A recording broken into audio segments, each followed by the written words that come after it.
Caitlin Clark is the only woman in basketball to ever sign with Wilson Basketball, and she's the only athlete since Michael Jordan to do so. If we're comparing a Caitlin Clark signature shoe release to anybody not named Michael Jordan, anybody not named LeBron James, you're being extremely disingenuous. Fans of basketball, get ready. The recent incident is rocking the sports world and has the potential to severely harm Nike's multi-billion-dollar business. It's not a rumor. Nike's top executives are in a panic because of this significant turning point.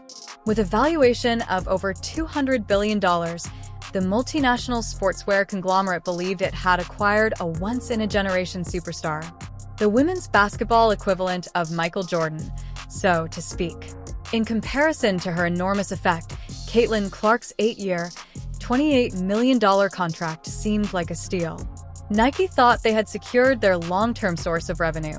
However, Wilson, the ball company, unexpectedly created an ad that was so well done and emotionally compelling that Nike's whole marketing team appeared to be at a loss. When you strip away the noise and the bright lights, it's just the game you loved as a kid. Chanted defense by the Clark fans. This is where things start to go crazy. Wilson used basketballs, not sneakers, to accomplish this. However, the repercussions might change the rules of sports marketing. To comprehend his current situation, consider Nike's current predicament. The corporation has lost over $100 billion in worth since 2021, and its stock and reputation have plummeted in recent years. Investors began calling for leadership changes as a result of the significant criticism, and the CEO eventually resigned. Adidas continued to turn a profit despite severing its relationship with Yeezy, but Nike continued to erode its position. According to financial analysts, revenue would decline 11.5% this quarter to $11 billion, the most since the 2020 pandemic meltdown. Nike's new CEO, Matthew Friend, vowed a comeback, but analysts like Morningstar's David Schwartz think gaudy new designs won't make up for years of bad planning. It might take years to develop the billion-dollar new product line that Nike needs. Next up was Caitlin Clark, a multi-generational athlete who is 4 times more popular than any male college player and twice as well-known as Angel Ree. She was desired by all brands: Under Armour, Adidas, and even Curry's brand. But she went with Nike because she trusted the company that helped her establish her collegiate persona.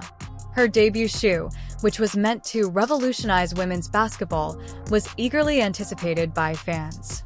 Rather, Nike astounded everyone.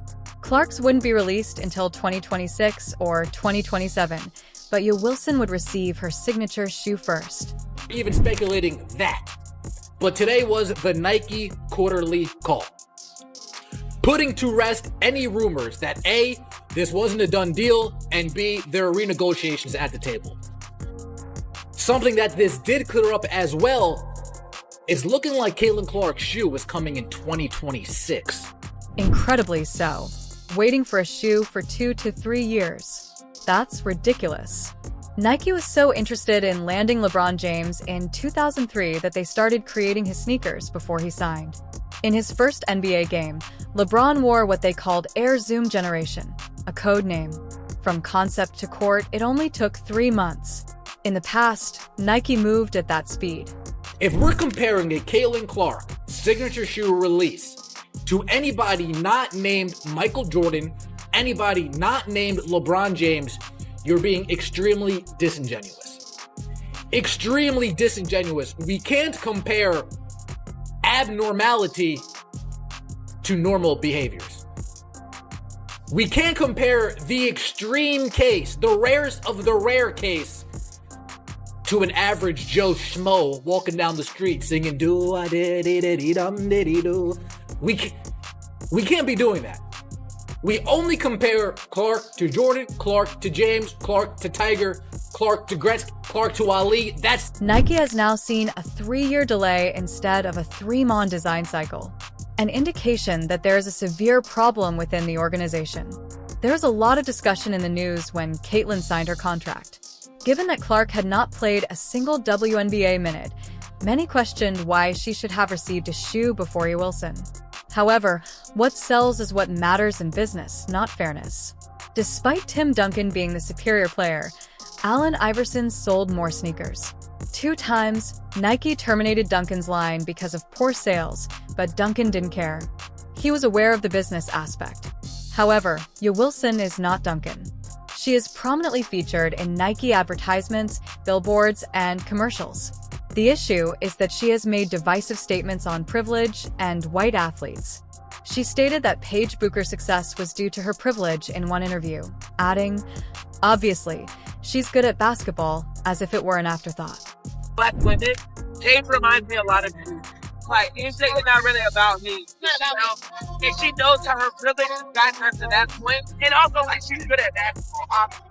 Like, she understands her privilege and like, pushes her over the top in a sense. It reminds me a lot of. Another shock followed. The USA Olympic squad did not include Caitlin Clark on its roster. She hasn't earned it yet, according to the official justification, but it is inconsistent with history. Despite playing no NBA minutes, Christian Lettner was selected for the 1992 Dream Team. Diana Taurasi was a rookie who had almost the same stats as Clark when she entered the 2004 Olympic team. 20 years later, Clark is excluded. She dominated the league in response, which was the best course of action. The face of a huge rating surge, first team All-WNBA, top rookie in almost every stat, and 4th in MVP voting. Over 1 million people watched her games on average, which is more than 3 times the WNBA's typical viewership. Her playoff debut sold more tickets than all other WNBA games combined. To accommodate her audiences, the Washington Mystics had to relocate to a larger arena. Everywhere she performed, attendance records were broken. In the end, even Team USA acknowledged that it was a mistake to leave her off. Nike, however, was still unclear of how to deal with its biggest celebrity and was stymied by politics and fear. Wilson then struck once again. It was more than simply marketing in their latest campaign. It was a masterpiece of narrative. The line started it off. "It's just the game you loved as a child, when the bright lights and sounds are removed." Fans sensed it right away. Wilson connected with the unadulterated passion, love, nostalgia, and emotion of basketball, while Nike fumbled in an attempt to please everyone. Caitlin Clark, the only athlete since Michael Jordan to have such a collaboration, and the only woman ever signed to Wilson, was at the center of it all. The final memorable tagline is "Caitlin, always basketball." It's straightforward, strong, and catastrophic for Nike. Wilson has taken control of the game as Nike pauses, demonstrating that fans pay attention when the sport is prioritized over politics. Every aspect of Caitlin, including her favorite colors, style, pastimes, and her attitude, was examined by their staff, creating goods that accurately capture her personality. Launched on June 23rd, the campaign received overwhelmingly positive feedback, hailed as one of the best basketball advertisements in recent memory. Unadulterated, genuine, and motivated only by a passion for the game. The sounds of this interview, it seems like she's probably going to make more money overseas in EuroLeague than she did during this WNBA season. The commissioner told her that she could make $700,000 playing in the WNBA. While Wilson launches an amazing ad centered around Caitlin Clark, Nike's silence regarding its biggest women's basketball player becomes more and more apparent every day. Nike is too scared to use footwear to communicate the message, so they use basketballs instead. The contrast is unbearably awful. This is the result of a brand allowing fear to override vision. Clark signed an 8-year, $28 million contract with Nike. A steal for a sportswoman who has previously demonstrated that she can stir crowds and sell out more products than any other player in women's sports history. However, their hesitancy has allowed Wilson, a business they never saw as a threat, to take center stage. The irony is harsh. Fearless icons were the foundation of Nike's business. LeBron James, Tiger Woods, and Michael Jordan. In addition to dominating sports, these athletes also changed culture. That same spark is present in Caitlin Clark. However, Nike is too mired in business politics to notice. Wilson, however, is fully aware of what they possess. They do more than only manufacture basketballs with Clark's name. They are trying to convey a message of sincerity, enthusiasm, and a deep love for the game. Their campaign exudes assurance. It honors brilliance without caving into social media noise or public pressure. The worst thing about Wilson's Nike commercial is that it's not just good, it's perfect. It encapsulates all of Caitlin Clark's unique qualities: her motivation, her purity, and her relationship with fans. You don't think about agendas or controversies when you see it. It helps you recall the initial reasons you became enamored with basketball. That's what legendary marketing is all about, and Nike hasn't delivered on it. Wilson's advertisement has gone viral on the internet. Millions of views, countless shares, and compliments from marketing experts and fans alike. They recently demonstrated that talent, authenticity, and emotion are the three key components of successful modern sports branding. Everything else falls into place when those are done correctly. It's an obvious message. Nike's approach is fearful rather than audacious. They are squandering the largest marketing opportunity in women's basketball history because they are so afraid of public criticism. Wilson is forming a lasting relationship with a multi-generational athlete that has the potential to revolutionize sports branding for many years to come. The basketball community is keeping a close eye on it. Other companies will honor their own stars if Nike doesn't. Wilson simply demonstrated for them how to do it. Their commercial was exactly right on the money. Wilson is out there creating history while Nike is preoccupied with damage control, so they need to wake up.